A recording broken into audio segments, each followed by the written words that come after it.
Moving on to the next question. Does the new perspective on Paul trouble you or excite you? It does both on alternate days. There are aspects, if you said the new perspective on Paul, is this a good thing? I would say, well, like any movement, theological movement, there's a lot there to discuss, and I think there's a lot of value there to discuss.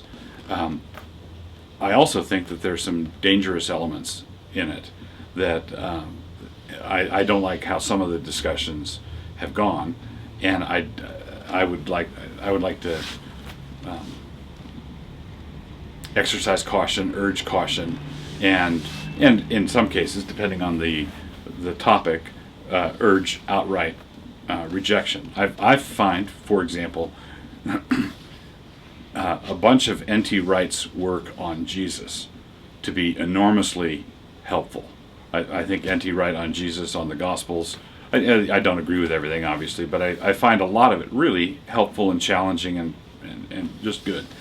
I find in his work on Paul, I think the central points, I think he just whiffs it. I think he's missing, and of course the whole NPP is the new perspective on Paul, and so that's not an insignificant detail.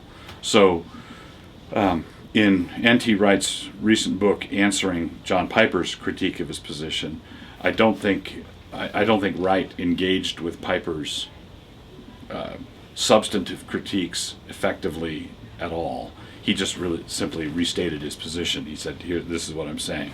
Now, I don't think Wright is a heretic or anything like that. I think he's a fine fellow and has said a number of enormously helpful things, and a bunch of other things that I think are just flat wrong. And I appreciate the fact that the discussion, it appears to me from looking at the literature that the theological engagement and exegetical engagement, theological engagement has ramped up, and some of the hysterics have ramped down.